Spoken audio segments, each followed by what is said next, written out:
Assalamualaikum warahmatullahi wabarakatuh. Salam Om Swastiastu, Namo Buddhaya, Salam Kebajikan, Rahayu. Perkenalkan, nama saya Ardhani Emsa dengan NIM 131.2 Saya akan menjelaskan tentang memberikan pendapat saya terkait Undang-Undang Majapahit di pasal 86, 87, dan 92. Yang pertama, pasal 86 yang menyatakan bahwa barang siapa yang mengambil hak milik orang lain tanpa hak supaya memperingatkan bahwa barang yang diambil secara haram itu akan hilang dalam waktu 6 bulan. Jika belum hilang dalam 6 bulan, peringatkan bahwa barang itu akan hilang dalam waktu 6 tahun. Segala modal milik orang yang mengambil barang tanpa hak itu akan turut hilang. Ingat-ingatlah akan ajaran sastra, jangan sesekali mengambil uang secara haram. Pasal ini memberikan peringatan pada pelaku mencuri bahwa barang yang diambil secara haram tidak akan bertahan lama. Dalam konteks ini, peringatan tersebut berfungsi sebagai pengingat moral dan etika yang menekankan bahwa tindakan mencuri akan membawa konsekuensi baik secara hukum maupun spiritual. Dari pasal ini, saya setuju dengan pendekatan ini karena memberikan kesempatan kepada pelaku untuk merenungkan tindakan mereka dan memperbaiki kesalahan sebelum konsekuensi yang lebih serius yang akan terjadi. Dalam penetapan waktu 6 bulan dan 6 tahun sebagai batas waktu untuk kehilangan barang mencerminkan keyakinan bahwa orang yang diperoleh secara tidak sah tidak akan bertahan lama.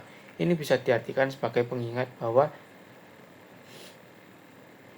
tindakan tersebut tidak akan bertahan lama. Ini bisa diartikan sebagai pengingat bahwa tindakan tidak etis akan membawa dampak negatif baik bagi pelaku maupun bagi pemilik barang. Namun saya merasa bahwa penetapan waktu ini bisa dianggap terlalu kaku. Dalam praktiknya ada banyak faktor mempengaruhi keberadaan barang yang dicuri dan semua barang akan hilang dalam jangka waktu yang ditentukan.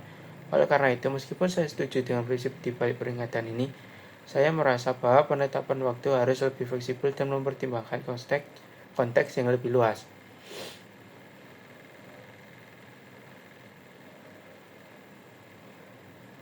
Secara keseluruhan, saya setuju dengan prinsip-prinsip yang terkandung dalam pasal ini, meskipun ada beberapa aspek yang perlu dipertimbangkan lebih lanjut, seperti fleksibilitas dalam penetapan waktu kehilangan barang dan penerapan sanksi yang adil. Peringatan dan ajaran moral yang terkandung dalam pasal ini sangat penting untuk membangun kesadaran akan konsekuensi dari tindakan mencuri, serta untuk mendorong masyarakat agar menjunjung tinggi nilai-nilai kejujuran dan integritas. Hukum harus berfungsi sebagai alat untuk menciptakan keadilan dan mendidik masyarakat tentang pentingnya perilaku etis. Yang kedua, pasal 87 yang berbunyi, barang siapa sengaja merampas kerbau atau sapi milik orang lain dikenakan denda 2 laksa. Barang siapa merampas hamba orang lain, dendanya 2 laksa. Denda itu mengatur pada raja yang berkuasa pendapatan dari kerbau, sapi, dan segala apa yang dirampas, terutama hamba yang dikembalikan kepada pemiliknya 2 kali lipat.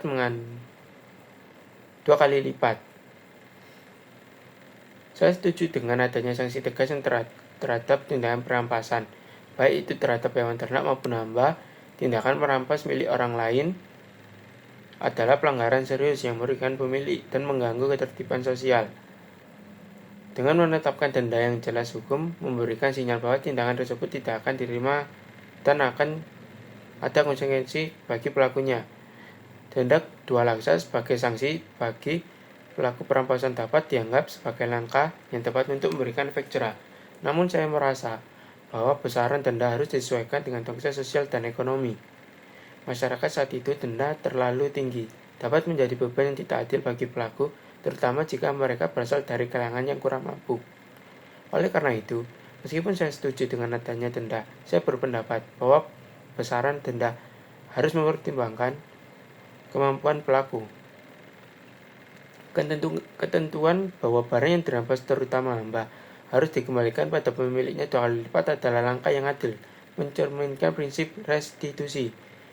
Ini menunjukkan bahwa hukum tidak hanya berfungsi sebagai menghukum pelaku, tapi juga untuk memulihkan hak korban.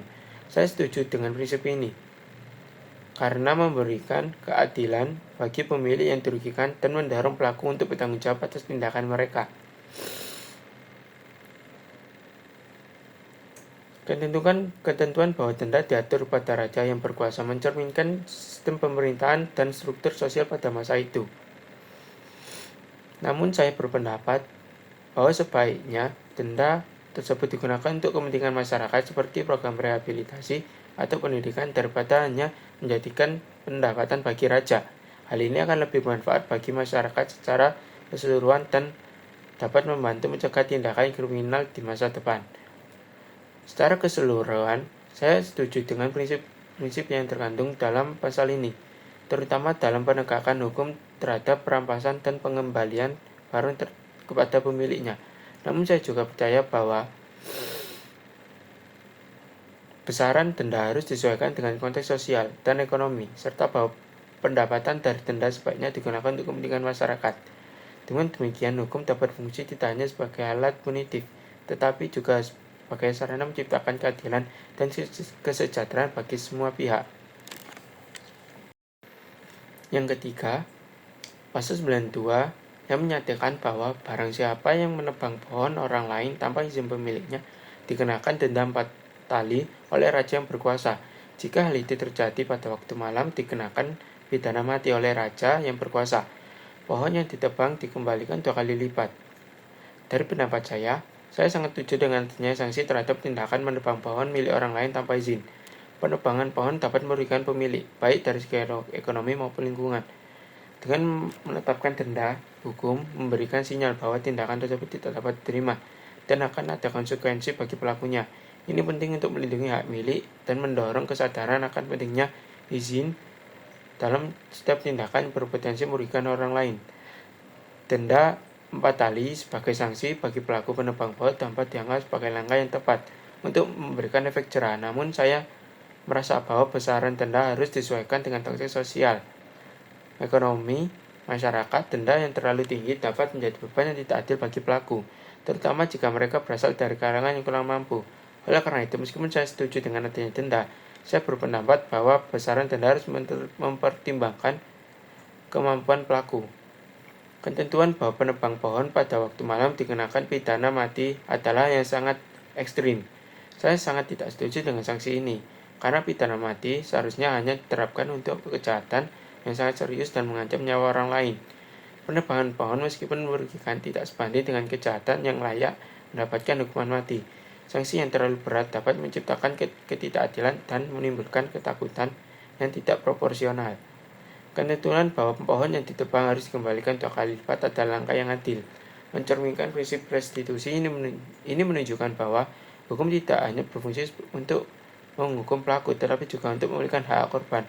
Saya sangat setuju dengan prinsip ini, karena memberikan keadilan bagi pelaku yang dirugikan dan mendorong pelaku untuk bertanggung jawab atas tindakan mereka. Secara keseluruhan, saya sangat setuju dengan prinsip yang terkandung dalam pasal ini, terutama dalam penegakan terhadap penebangan pohon tanpa izin dan mengembalikan pohon kepada pemiliknya 2 kali lipat. Namun saya sangat tidak setuju dengan penerapan pidana mati sebagai sanksi untuk menebang pohon pada malam hari, karena hukuman tersebut terlalu ekstrim dan tidak proporsional. Sebaiknya sanksi yang diterapkan harus mencerminkan keadilan dan proporsionalitas sehingga hukum dapat berfungsi sebagai alat untuk menciptakan keadilan dan kesejahteraan bagi semua pihak. Kesimpulan dari ketiga pasal ini, dari pasal 86, 87, dan 92 Undang-Undang Majapahit, saya menyimpulkan dari pendapat saya yang membahas tentang perampasan, penebangan pohon tanpa izin, dan pencurian. Dapat disimpulkan bahwa ketiga pasal tersebut mencerminkan prinsip-prinsip dasar hukum yang bertujuan untuk melindungi hak milik individu dan menjaga ketertiban sosial. Ketiga pasal ini menekankan bahwa tindakan perampasan atau mengambil milik orang lain tanpa izin adalah pelanggaran serius, harus dikenakan sanksi. Hal ini menunjukkan komitmen hukum untuk melindungi hak milik individu dan mendorong kesadaran akan pentingnya dalam setiap tindakan berpotensi merugikan orang lain. Sanksi yang diatur dalam 3 pasal, baik berupa denda maupun pengembalian barang, bertujuan untuk memberikan efek jerah pada pelaku, namun perbedaan dalam proporsional sanksi, terutama pada pasal yang mengatur pidana mati untuk menebang pohon pada malam hari yang dianggap terlalu ekstrim, ini menunjukkan perlunya penyesuaian dalam penerapan sanksi agar lebih adil dan sesuai dengan konteks sosial. Ketiga pasal juga mencerminkan prinsip restitusi, di mana pelaku diharuskan untuk mengembalikan barang yang dirampas atau ditebang kepada pemiliknya, bahkan dalam jumlah yang lebih besar. Ini menunjukkan bahwa hukum tidak hanya berfungsi untuk menghukum, tetapi juga untuk memulihkan hak korban. Ketiga pasal menggarisbawahi pentingnya keseimbangan antara penegakan hukum dan nilai-nilai moral dalam masyarakat. Hukum harus berfungsi sebagai alat untuk menciptakan keadilan, tetapi juga mempertimbangkan aspek kemanusiaan dan proporsionalitas dalam penerapan sanksi. Ketiga pasal ini dari 86, 87, 92 mencerminkan upaya untuk menciptakan masyarakat yang adil dan beradab, di mana hak milik dihormati dan tindakan merugikan orang lain tidak ditoleransi, namun perlu adanya revaluasi dan penyesuaian dalam penerapan sanksi agar hukum dapat berfungsi secara efektif dan adil. Sebelumnya perkenalkan, nama saya Vina Amelia dengan NIM 13122000103. Saya akan memberikan pendapat mengenai 3 pasal dari Perpu Majapahit. Yang pertama ada pasal 12 tentang pencurian, yang berbunyi jika seseorang terbukti mencuri, maka hukumannya adalah denda 2 kali lipat dari nilai barang yang dicuri. Menurut saya kurang setuju dengan pasal tersebut karena terlalu menitikberatkan pada aspek materi atau penggantian kerugian tanpa mempertimbangkan latar belakang